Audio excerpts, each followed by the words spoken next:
자, 이번에는 이제 아이리스 데이터셋을 가지고 군집 분석의 성능을 평가하는 과정을 이제 살펴볼 건데, 사실 성능 평가라기보다는 최적의 K값을 찾는다라고 생각하는 게 좀 더 근접해요. 그러니까 원래 취지는 그 K라는 값이 분석가가 정하는 하이퍼 파라미터잖아요. 그러니까 그 하이퍼 파라미터가 과연 적합한가라는 거를 판단하는 그 방법인데, 이거를 이제 반복문이라는 방법하고 같이 맞물려 쓰면은 그냥 최적의 K값을 찾는 방법. 그렇게 이제 정리하셔도 될 것 같아요. 자, 기본 패키지들 가져왔고요. 우리 쓰고 있는 모듈 가져왔고, 그 다음에 K-means, 아직까지는 순정 계속 쓰고 있고요. 자, 여기서 이제 확인할 거는 그 실루엣 샘플스라고 하는 함수랑, 그 다음에 실루엣 스코어라고 하는 함수예요. 그 다음에 그래프 그리는 기능 중에 이제 CM이라고 하는 기능도 좀 일부 사용이 돼서 추가로 가져왔고요.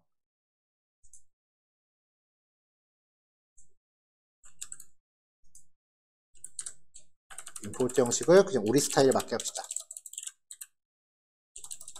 from matplotlib에서 import cm.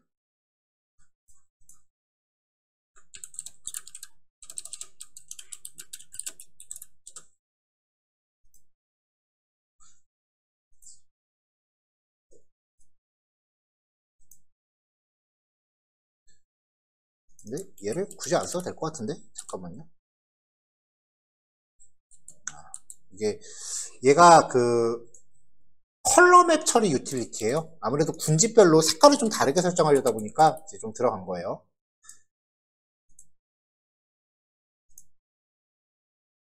자, 데이터를 가져올게요. 자, 원본 가져오는데 얘가 리턴하는 타입이 데이터 프레임이죠. 이제 변수 만들 때 이런 식으로 변수의 데이터 타입을 지정하는 것도 가능해요.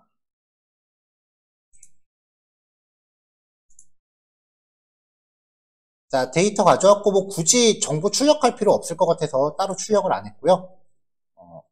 그래도 군집을 하게 되면은 스케일링을 하는 게 좀 더 모양이 이쁘게 나온다라는 건 어제 봤잖아요. 그래서 민맥스 스케일링을 걸었습니다.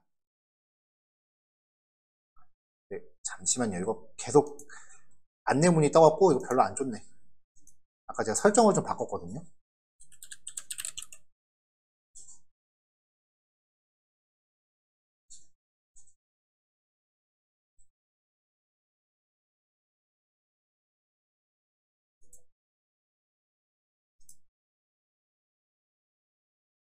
없어졌다.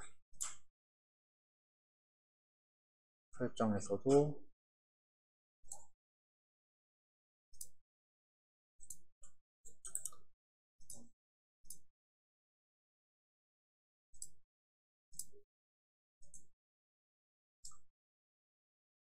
자, 그 다음에 이제 민맥스 스케일러를 걸어서 데이터 프레임 확인을 해봤고요. 자, 종속 변수를 덜어내야 돼요. 왜냐면 클러스터링은 그 자체가 종속 변수가 없잖아요. 그쵸? 그래서 이제 종속 변수를 제외한 나머지 변수만 추출을 했습니다. 가끔 이제 이렇게 하는 경우가 있어요. 종속 변수를 덜어내고 이제 얘를 가지고 클러스터링을 하면은 결국은 이걸 가지고 클러스터링을 했을 때 얘가 그룹핑이 지어지잖아요. 그럼 이게 결국은 아이리스의 종속 변수랑 일치하는지를 비교하는 경우도 있어요. 근데 그렇게 할 거면 그냥 분류 분석하는 게 나아요.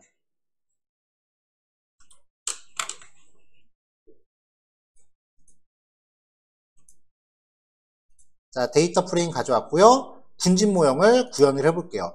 아이리스는 우리가 바로 알고 있죠? 그 종속 변수가 3개 집합으로 된다라는 거. 그리고 어제는 했을 때 랜덤 스테이트 값을 설정을 안 했는데 랜덤 스테이트도 넣어줬습니다. 안 그러면 할 때마다 결과가 바뀌니까요. 자, 이렇게 해서 군집 모형 만들고 이제 이 분석기한테 예측값 취해서 예측값을 데이터 프레임 복사한 다음에 이제 클러스터라고 하는 이름으로 필드를 추가했어요. 여기까지가 우리가 어제 한 거죠.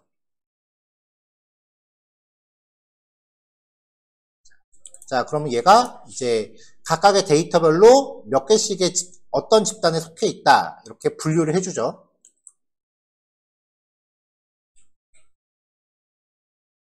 자, 그럼 이제 어제 우리가 봤을 때 이렇게 군집이 이렇게 나뉜다라는 거 이렇게 확인을 했잖아요. 이때 이 분류기를 가지고 클러스터 센터라고 하는 값을 확인하면 각 군집의 중심점을 알 수 있어요. 앞에 객체가 잘못됐다. estimator.cluster center라고 하면은 이게 중심점의 좌표가 돼요.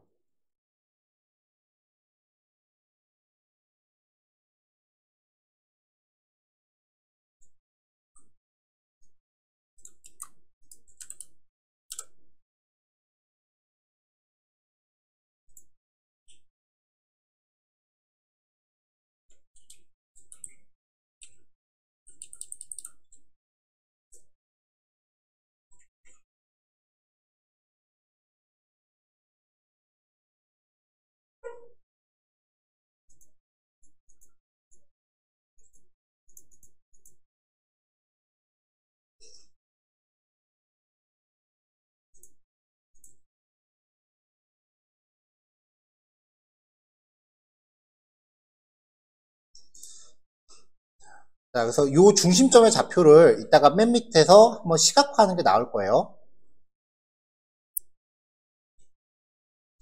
자, 군집 결과를 시각화를 해봅시다. 이게 지금 리절트 df니까 이제 군집별로 사점도 그래프 만드는 거 함수 만들어 놨었죠. 리절트 df 주고 클러스터 필더로 이제 휴 걸어주고 아웃라인 true라고 주면은 이제 외곽선 그려주게끔 돼 있어요.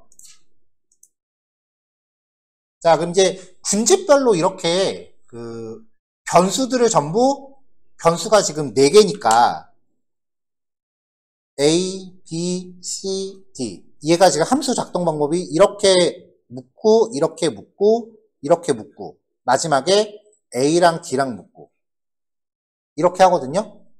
이렇게 돌면서 군집별로 잘 묶이는지를 본 건데 보통 군집 분석하는 과정을 이제 공모전 결과물 같은 거 낼 때 보면은 군집 시각화를 이런 식으로 해서 표현을 해요. 근데 이거 말고 좀 더 심플하게 가고 싶으면 우리가 이후에 차원 축소라고 해서 PCA라고 하는 방법을 적용을 하는데 PCA라는 게 뭐냐면은 요 4개의 변수를 이제 결합을 시켜서 새로운 변수를 만들어내는 과정이에요. 그러면서 변수 개수가 줄어요. 그러면 이때 X랑 Y라고 하는 새로운 변수 2개를 만들어서 이걸로 군집 시각화를 하면은 좀 더 깔끔하게 한 번에 나와요. 아직 우리가 PCA는 안 들어갔으니까 이렇게 있는 대로 다 한 겁니다.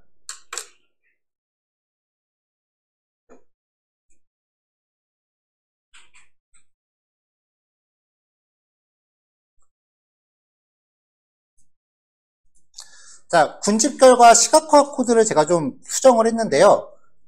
모든 지표에 대해서 다 해볼 필요는 없으니까 이제 2개의 변수를 추려서 산점도를 그렸고요. 그럼 여기서 이제 콜백으로 그래프에 뭔가 덧댈 수 있는 AX 객체를 콜백으로 파라미터 봤잖아요. 그래서 스캐터 플롯을 하나 더 그렸는데 아까 우리가 중심점을 뽑았단 말이죠. 이 중심점이 뜻하는 게 뭐냐면 이 첫 번째 변수에 대한 좌표, 두 번째 변수에 대한 좌표, 세 번째 변수에 대한 좌표, 네 번째 변수에 대한 좌표예요. 네.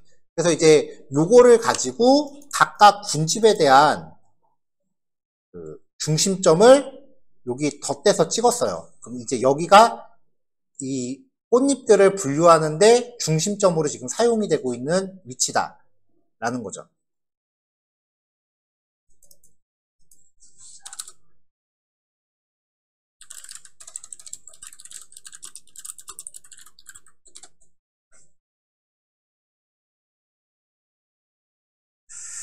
자, 뭐 여기까지 이제 어제 예제를 재현한 수준이죠. 그럼 이제 여기서 군집의 성능 평가에 대해서 이야기 좀 해보죠.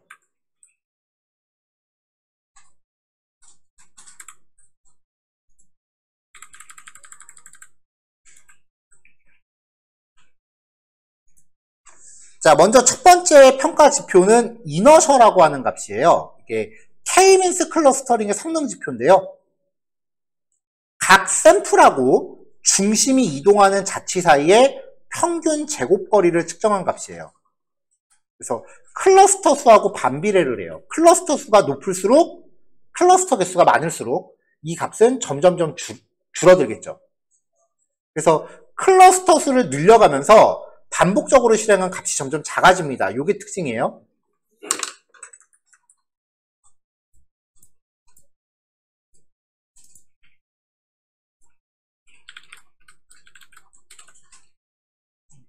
그래서 클러스터 수가 늘어감에 따라 이너셔 값이 급격히 감소를 해요.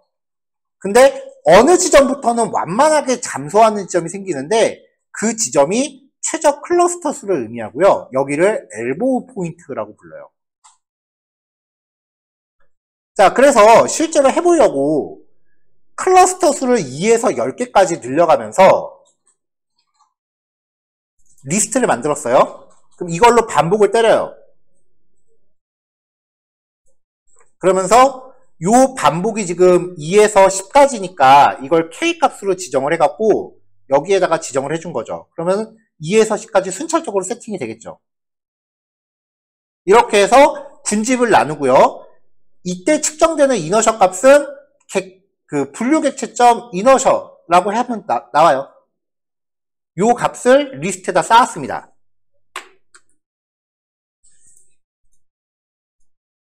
그럼 이제 이렇게 나오는데 이것만 봐선 잘 모른다는 거죠. 그래서 이거를 이제 시각화를 하면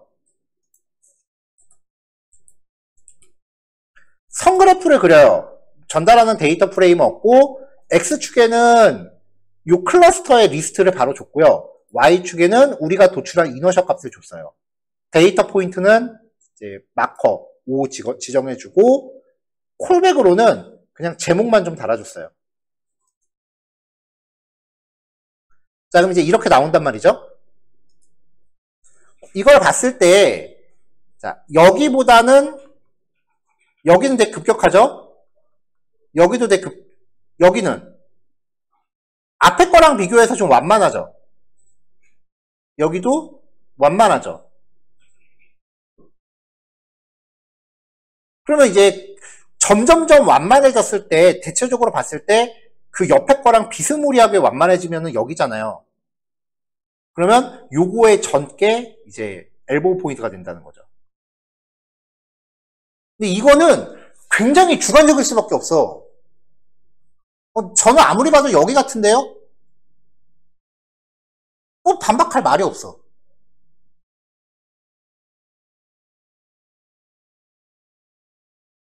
그렇잖아요.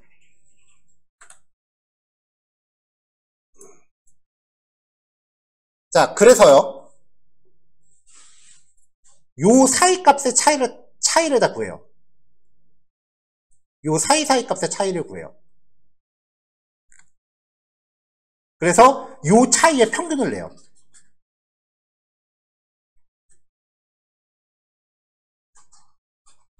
그래가지고 이 차이 값과 평균의 차를 계속해서 이제 확인을 하면서 이걸 이제 리스트에 박으면서요. 그 리스트의 원소가 그 차이가 얼마나 나는지를 측정을 합니다.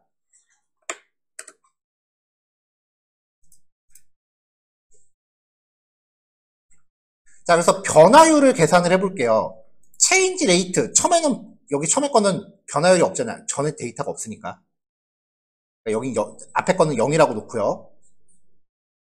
자, 1번째부터 이너셔의 길이까지 반복하면서 i번째 거랑 전에 거의 차이를 구해요. 그래서 그 차이의 평균값을 내는 거죠. 리스트에다 이렇게 추가해서요. 자, 그러면 간격 간의 차이가 나옵니다. 이 변화율의 평균을 구해요. numpy.min 해갖고 이 변화율의 평균을 내요. 평균이 0.142래요.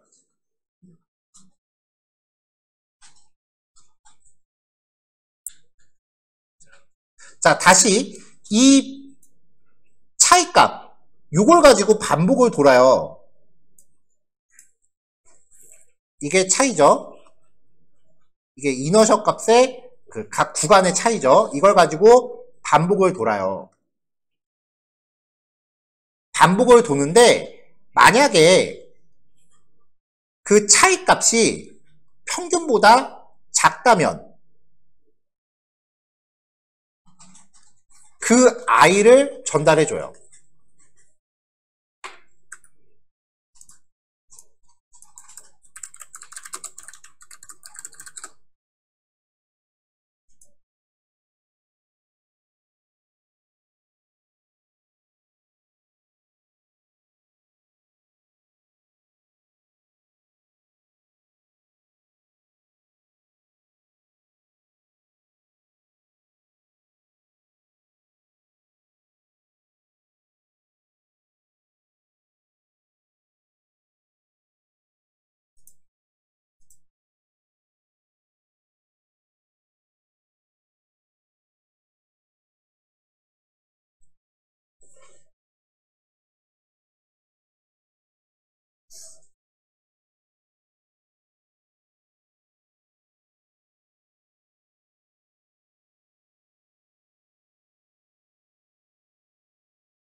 자, 이 next 함수는요, 주어지는 그 배열이 있을 때 그 배열에서 값을 차례대로 가져오면서 큰 거를 찾는 거라고 보시면 돼요. 그래서 요 기능이 이제 가동이 되면 1이라는 게 나오죠. 이 1이라는 의미가 뭐냐면은 요 변화율 중에 이제 인덱스가 1인 위치가 이제 최적의 값이다라는 거예요. 인덱스예요. 그래서 이거를 어떻게 측정하냐면은 우리가 봤었던 K리스트 있죠. 이게 그 클러스터 개수였잖아요. 이 K리스트에서 이렇게 뽑은 값을 배열의 인덱스로 잡으세요. 그러면 최적의 군지수가 나옵니다.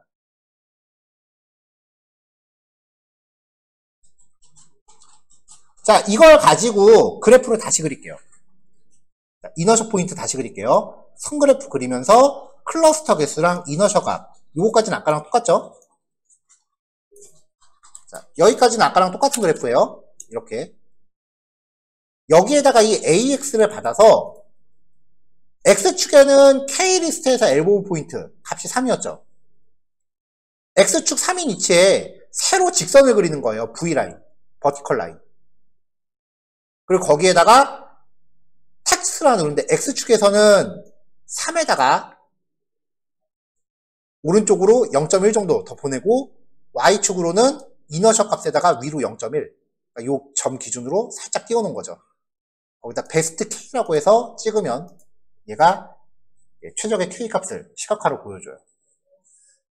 그러니까 안 그러면은 주관적으로 가기 때문에 되게 애매해요, 값이. 그나마 아이리스 내지는 어제 우리가 했었던 그 게임 유저, 그거는 그래도 좀 의도적으로 만든 데이터들이기 때문에 그나마 이 이너셜 값 시각화로 보면 바로바로 보이지, 실제 데이터 갖다 보면 이거 찾기 되게 애매해요. 그래서 어느 정도 이렇게 좀 프로그래밍적인 그 스킬을 좀 넣어줘야 돼요.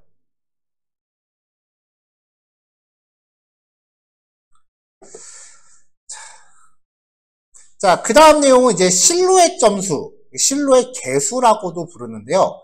이걸 사용해서 이제 최적의 K값을 찾는 과정을 실루엣 분석이라고 하기도 해요. 각각의 군집 간의 거리가 얼마나 효율적으로 분리되었는지를 나타내는 지표예요. 효율적 분리라는 뜻이 뭐냐면은 어떤 한 점이 다른 군집으로는 멀리 떨어져 있고 같은 집단끼리는 가깝게 뭉쳐있다는 얘기죠. 당연한 말이죠. 그래서 각각의 데이터가 같은 군집과는 얼마나 가깝고 다른 군집끼리는 얼마나 멀리 분리되어 있는가를 나타내는 지표값이에요. 자, 사이클러는 전체 실루엣 점수의 평균값을 반환하는 실루엣 스코어라는 함수를 제공합니다. 이게 왜 전체 평균값을 제공하냐면은 이 값이요, 각각의 데이터 포인터마다 존재하는 값이에요.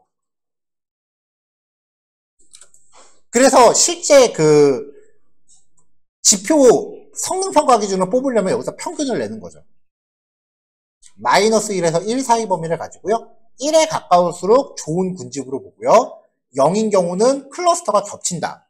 그러니까 군집을 나눴는데 첫 번째 집단이 이렇게 있고 두 번째 집단이 여기 겹치는 거야. 음수값은 잘못했다.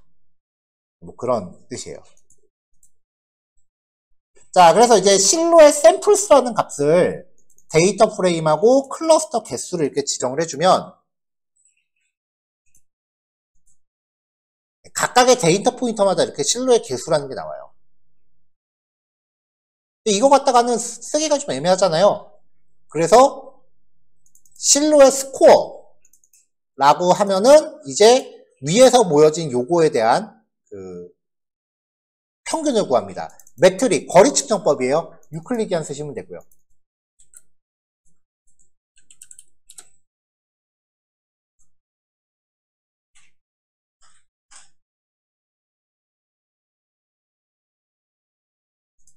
유클리디안이 기본값이니까 뭐 다른 파라미터로 다른 명시 안 하셔도 됩니다. 그러면 이렇게 나와요. 0.48 나오네요. 이제 이거를 시각화를 해야 되는데 이 시각화가 좀 굉장히 빡세요.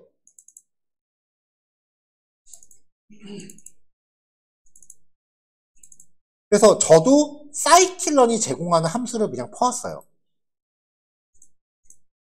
링크 클릭해 보면은 이제 사이킬런에서 이런 시각화를 만드는 코드를 제공을 해줘요.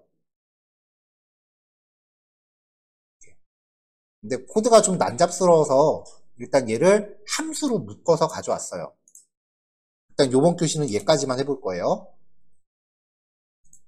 그래서 가져온 함수니까 저도 이 코드를 뭐 따로 그렇게 많이 뜯어보지는 않았습니다. 그래서 함수 세팅하고 사용되는 매개 변수들만 이제 파라미터를 이렇게 정의해서 함수로 묶어놨고요. 밑에 코드는 사이클런에서 준 코드 그냥 그대로예요.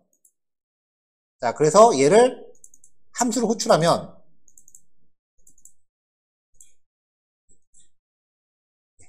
이렇게 나오는 거죠. 분집이 지어지면서 이제 몇 개의 특이점, 그 데이터 포인트가 이렇게 표시가 되고요. 그 다음에 이게 지금 실루엣 개수예요. 그럼 이걸 어떻게 사용하느냐?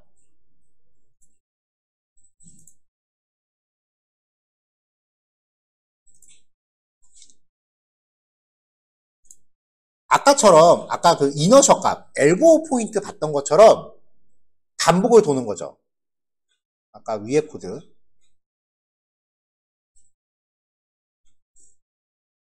요거 있죠? 아이고. 요거. 요런 식으로 반복을 돌면서 실루엣 스코어도 계속 리스트에 담는 겁니다.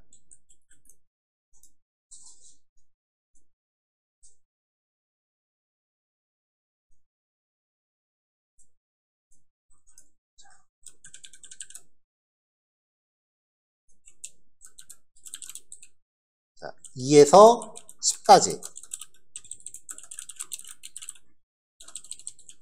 클러스터 수를 늘리면서 실루엣 점수 수집을 해요.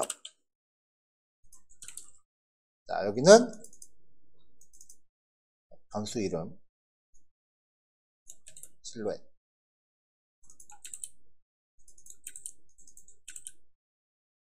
자, 그리고 이제 실루엣 스코어 이걸 써야겠죠?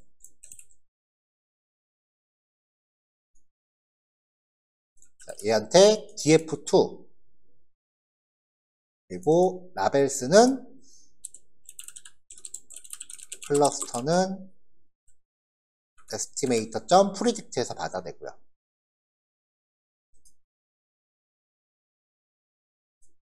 자, 그럼 이렇게 실루엣 개수가 쭉 나오잖아요. 이거를 다 위에 그래프로 시각화를 해봐요. 위에 그래프를 써서 이걸 다 시각화를 해봐요. 에스티메이터 넣어주고 df2 클러스터 그 다음에 n 클러스터 수는 요 k 값인 거죠.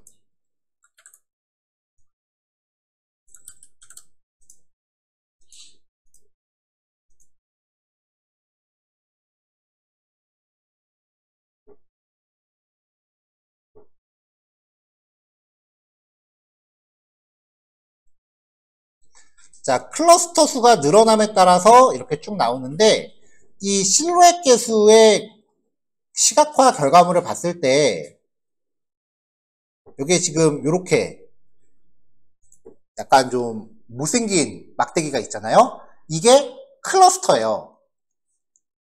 그러니까 집단별로 데이터들이 이만큼의 비중으로 분류가 됐다예요. 여기 보면은 초록색 점은 요만큼 있는 거죠. 검은색 점은 이만큼 있잖아요. 검은색이 더 많잖아요. 그쵸? 자, 1번 집단하고 0번 집단하고 지금 보면은 비율이 같아요? 확연히 까만색이 더 많잖아요. 그러니까 얘는 실루엣 스코어가 아무리 높아도 좋은 분류가 아니에요. 요 그래프를 볼 때 중점으로 삼아야 될 거는 얘네가 그래프 높이가 비슷해야 돼. 즉 분류된 데이터의 비중이 비슷해야 돼. 그러니까 얘는 일단 비중이 너무 다르니까 탈락. 다음 거는 얼추 비슷해 보이죠?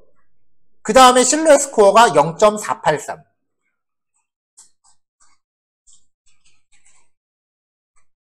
그 다음은 초록색이 조금 작기는 한데, 까만색하고 초록색이 조금 작긴 한데, 뭐 나쁘지 않은 것 같아요. 0.443.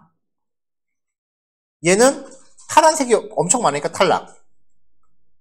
얘도 비중이 들쭉날쭉해 보이니까 3번이 너무 작죠? 탈락. 이런 식으로 일단은 요 세로폭이 비슷한 애들끼리를 먼저 우선적으로 찾고 걔네들 중에 실루엣 스코어가 가장 높은 걸 고르면 돼요. 그럼 봤을 때 쭉 대충 그래프 훑어봤을 때 타당해 보이는 거는 클러스터 3개로 나누는 게 가장 타당해 보이는 거죠.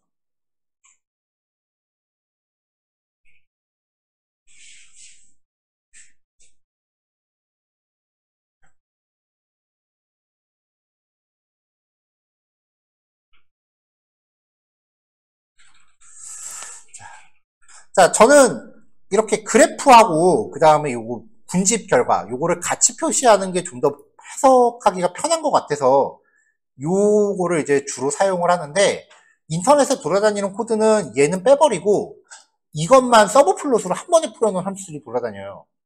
그게 핸즈온 머신러닝이라는 책에서 이 함수를 그렇게 좀 각색을 해서 책에서 실었대요. 사람들이 블로깅 같은 거 할 때 다 그 함수를 쓰는데 서브플롯 개수가 계속 점점 많아지는 특성이 있어서 우리가 썼다가 여기서 제대로 안 돌아갈 것 같아서 그냥 클러스터 개수별로 그래프 하나씩 이걸 반복 돌면서 돌리는 걸로 그렇게 이제 수업에 접목을 했어요.